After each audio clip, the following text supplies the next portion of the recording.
জাতীয়তাবাদ বিএনপিটা কায়েম করে দাও।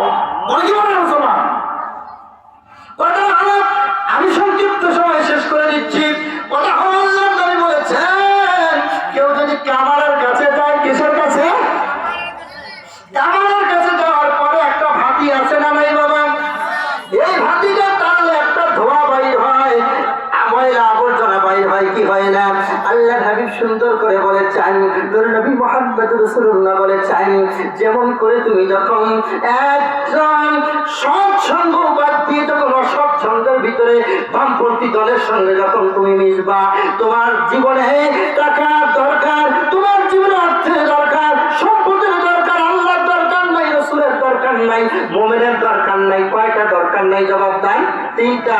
এক নম্বর, আল্লাহর দরকার নাই, রাসূলের দরকার নাই, মুমিন ব্যক্তির দরকার নাই। তিন ব্যক্তির যদি দরকার না হয়, আজকে তোলা মাহফিল থেকে, আগামীকাল থেকে আপনি জাতীয়তাবাদ কায়েম করেন, আগামীকাল থেকে বামপন্থী কায়েম করেন, আগামীকাল থেকে যত দল আছে সব দলের সাথে মিশান, আর ঘরের টাকা কোনো আপনি জমান।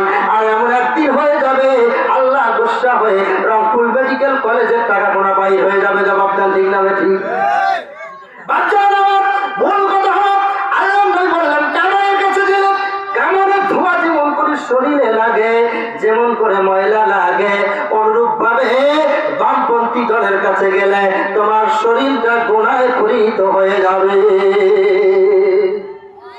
আর আবু জাহল রাদিয়াল্লাহু তাআলা আনহু তিনি বলেছেন, কেউ যদি বামপন্থী দল করে, ওনার জীবনের যত পাপ তিনি করবে, তার অর্ধেক পাপ আপনাকে আমাকে আপনার আমল নামায় নিয়ে প্রথম মঞ্জিল কবরে যেতে হবে। এখন বলুন তো, আপনারা কি ওই বামপন্থীর আমল নিয়ে কবরে যেতে চান?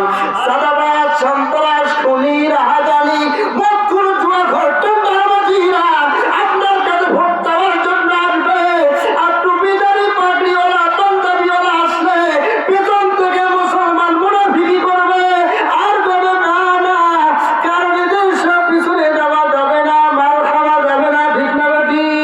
কিন্তু আল্লাহ বলছে, ওয়াজাহিদুল কুফার ওয়াল মুনাফিকুন, তোমরা কাফের এবং মুনাফিকের বিরুদ্ধে যুদ্ধ করো। কথা ঠিক না বেশি?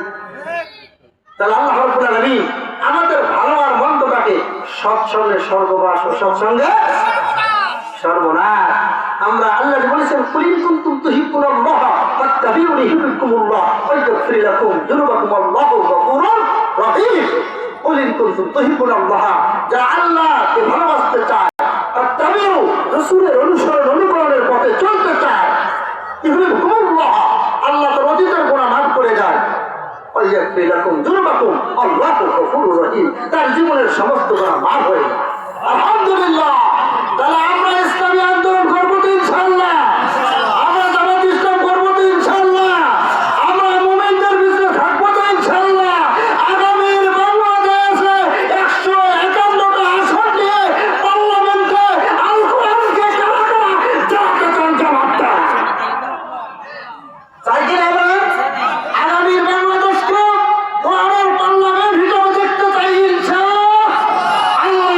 আল্লাহ রাব্বুল আলামিন অবশ্যই আশা রাখি, আজকের মাহফিল থেকে দোয়া করি, আল্লাহ রাব্বুল আলামিন বিজয় দান করবেন। আগামীর বাংলাদেশ কোরআন সুন্দর বাংলাদেশ হবে ইনশাআল্লাহ।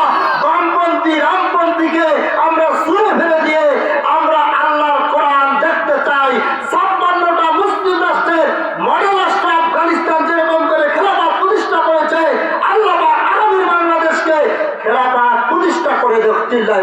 আলহামদুলিল্লাহ, আলহামদুলিল্লাহ রাব্বিল আলামিন। সংক্ষিপ্ত সময়, সংক্ষিপ্ত কথা, এই আয়াতের ব্যাখ্যা অনেক, বিশ্লেষণ অনেক। আল্লাহ রাব্বুল আলামিন আমাদের সকলকে তৌফিক দান করুন। আমিন। আলহামদুলিল্লাহ।